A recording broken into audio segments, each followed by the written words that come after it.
Have you ever lay in bed at night, staring at the ceiling, replaying a decision over and over in your head? Maybe it was a text you sent that you instantly regretted. Maybe it was a financial move that seemed smart in the moment but fell apart the next day. Or maybe it was a relationship you walked away from, and now you can't stop wondering, what was I thinking? That question, what was I thinking, is exactly what Nobel Prize winner Daniel Kahneman spent his entire career answering. And his book, Thinking, Fast and Slow, isn't just another self-help book. It's a mind-blowing tour of the two forces battling for control inside your head every single second.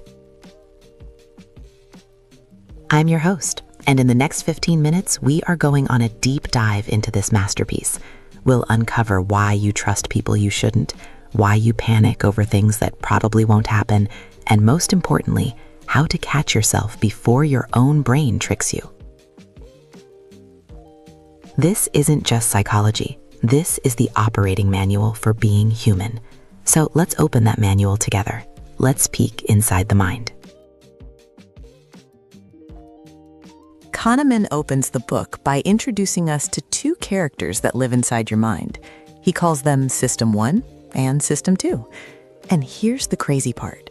You think you're one person, but you're actually a duo. System 1 operates automatically and quickly, with little or no effort and no sense of voluntary control. That's your gut feeling. It's the part of you that catches a ball without doing math, that knows instantly when someone walks into the room that they're angry, that completes the phrase bread and with butter before you even think about it. It's fast, it's emotional, and it's running the show about 95% of the time. Then there's System 2.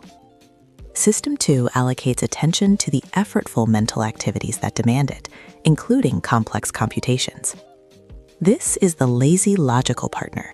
It's the part of you that kicks in when you have to park a car in a tight space or multiply 17 times 24 in your head. It's slow, it requires energy, and honestly, it hates working. Think about it this way. System 1 is the impulsive passenger who yells directions, and System 2 is the tired driver who usually just nods along because it's easier to agree. Here's your first exercise. For the rest of today, just notice when you're on autopilot. That's System 1. And when you're really concentrating hard, that's System 2 finally waking up.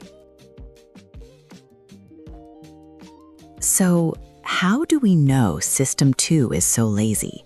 Kahneman did a creepy cool experiment. He gave people an exercise called Add 1 and then Add 3. Imagine I give you 4 digits, 5294. I want you to hold them in your head, wait 2 beats, and then report back a new number where you add 1 to each digit. So 5294 becomes 6305. Try it. Feels like mental gymnastics, right? Here's the magic. While people did this, Kahneman measured their pupils. He found that as the mental effort increased, your pupils dilate. They get bigger, just like they would in a dark room. Your eyes literally open wider to let in more mental light. But here's the catch. When the task got too hard, like adding 3 or 4 to each digit, people's pupils didn't get bigger. They actually contracted. Why? Because System 2 gave up. It said, nope, too hard, not doing it. Sound familiar? Ever tried to focus on a boring spreadsheet, felt your eyes glaze over, and ended up scrolling on your phone instead? That's System 2 tapping out. Have you ever felt that mental exhaustion after making too many decisions? Kahneman teaches us that mental energy is real. If you have a big decision to make, don't make it at the end of the day when System 2 is tired. Make it in the morning when your pupils and your brain are fresh. System 1 isn't just fast, it's an associative machine. Kahneman explains that your brain is constantly trying to create a story out of whatever scraps of information it has. It jumps to conclusions based on associations. Here's a wild study he mentions. If you ask people to walk around for 5 minutes with a pencil held horizontally in their mouth, which forces a smile, they actually find cartoons funnier than people holding the pencil with their lips, which forces a frown. Your brain says, hey, my face is smiling. I must be happy. The body primes the mind. I tried this once before a stressful phone call. I forced a smile, and I swear, my voice sounded calmer. It's like the brain is that easy to trick. Kahneman also talks about the Florida effect. In a study, students who were asked to form sentences with words like Florida, forgetful, bald, and wrinkle actually walked slower down the hallway when they left the experiment. They were primed with the idea of old age, and their bodies followed suit without them even realizing it. So think about this. What are you priming your brain with every morning? If you wake up and scroll through bad news, you're priming System 1 to see the world as dangerous. If you read something inspiring, you're priming it for possibility. Try a priming exercise tonight. Before you sleep, think of one thing you're grateful for. You're programming your associative machine to look for good things tomorrow. Have you ever noticed that you trust a statement more just because you've heard it before, even if it's false? Kahneman calls this cognitive ease. When your brain isn't struggling, when things feel familiar and smooth, System 1 relaxes. And when System 1 is relaxed, it's more likely to believe whatever it's hearing. He says that a statement that is repeated often is processed more fluently, and this fluency is mistakenly interpreted as truth. Think about that the next time you see an ad. They repeat the slogan until it feels true. If you've ever felt like you're stuck in a loop of negative thoughts, this explains why. The more you tell yourself, I'm not good enough, the more familiar that thought becomes. And because it's familiar, System 1 thinks it must be true. But here's the hope. You can interrupt this. You can introduce new, positive statements and repeat them until they feel easy. That's not just fluff. That's rewiring your cognitive ease. Write down one phrase you want to believe about yourself. Say it out loud 3 times right now. I'll wait. Feels awkward? Good. That means System 2 is paying attention. All right, this is where things get real, because System 1 uses shortcuts called heuristics. They save time, but they also lead us into traps. First up, anchoring. Kahneman says that if I ask you, is Gandhi older than 114 when he died, and then ask you how old was Gandhi when he died, you're going to guess a much higher number than if I first ask you if he was older than 35. That number, 114, acts as an anchor. It sticks in your mind even though it's ridiculous. Ever been in a salary negotiation?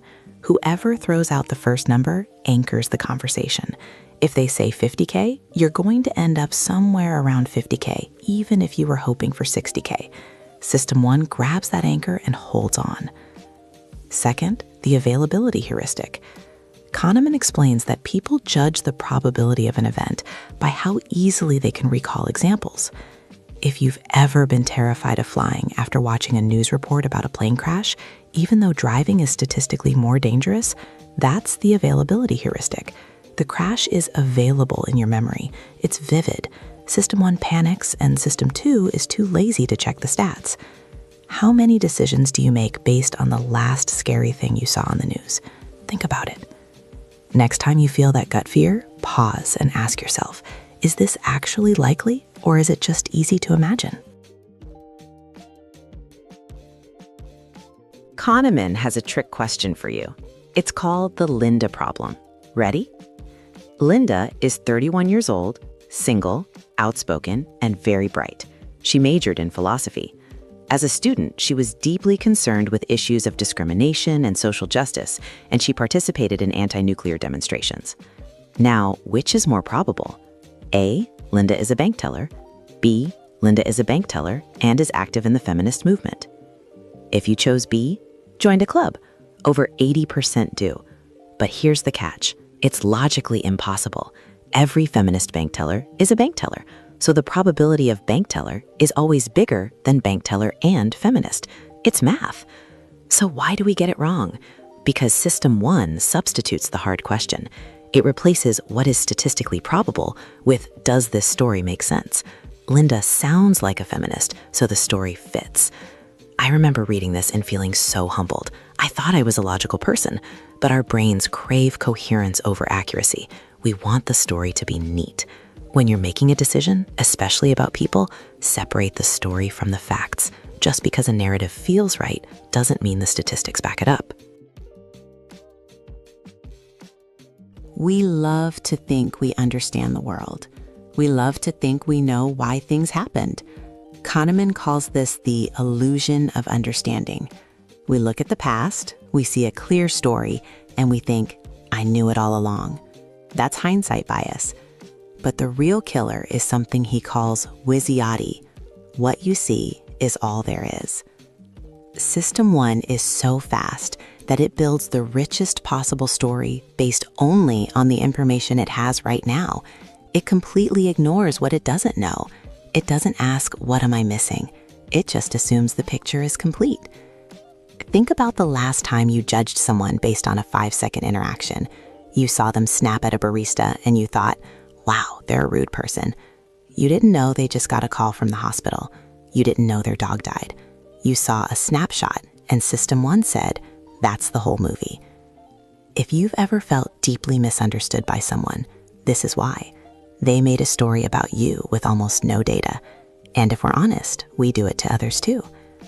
When you feel that snap judgment coming, whisper to yourself, WYSIATI, what you see is not all there is. Leave room for the missing puzzle pieces. This is the section that Kahneman won the Nobel Prize. It's called prospect theory, and it boils down to one brutal fact about human nature. Losses loom larger than gains. Kahneman proved that the pain of losing $100 is about twice as powerful as the joy of finding $100. We are wired to avoid loss at all costs. This is called loss aversion. Imagine someone offers you a bet on a coin flip. If it's heads, you win $150. If it's tails, you lose $100. Mathematically, this is a good bet. You should take it. But most people refuse. Why? Because the thought of losing $100 hurts more than the thought of winning $150 excites us. Think about your relationships. How many times have you stayed in a situation that wasn't right? A job, a friendship, a mindset, just because you were afraid of losing what you had, even if something better was out there. That's loss aversion keeping you stuck. When you're holding on to something just to avoid pain, ask yourself, if I didn't already have this, would I fight to get it? If the answer is no, let it go. The fear of loss is lying to you. Here is the last trap for today, and it's a big one. Framing. Kahneman shows us that there is no objective reality when it comes to decisions. It all depends on how the question is packaged.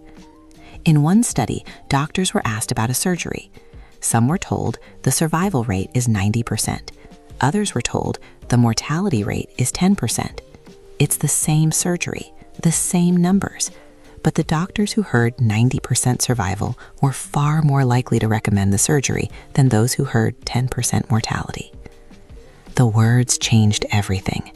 System 1 doesn't do math, it does emotions. Survival feels good. Mortality feels terrifying. How many arguments have you had in your life where you were both looking at the same facts, but you framed them differently? I'm not controlling, I'm just protective. I'm not stubborn, I'm committed.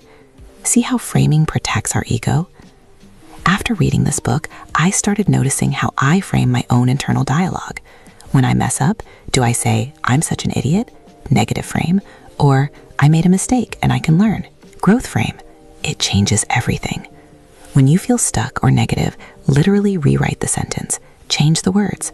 If I have to work out feels heavy, try, I get to move my body today. That small shift in framing is you using System 2 to help System 1 see clearly. So, here we are, 20 minutes into the deepest parts of your own mind. We've met the impulsive System 1 and the lazy System 2. We've seen our pupils dilate with effort.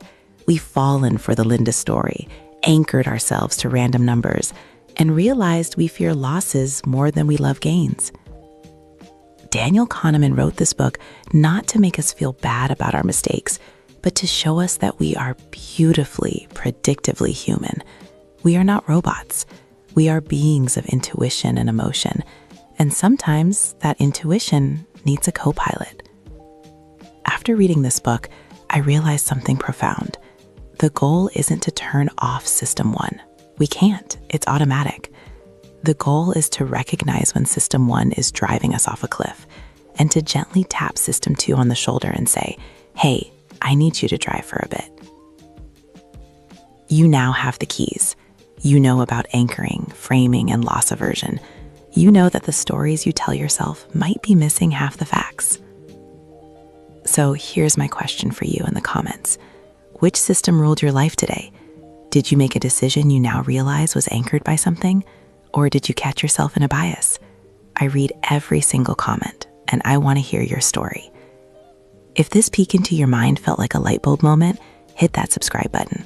We dive deep into psychology and mental health here, and I don't want you to miss the next one. Until next time, be kind to your two selves. They're both trying their best. Take care.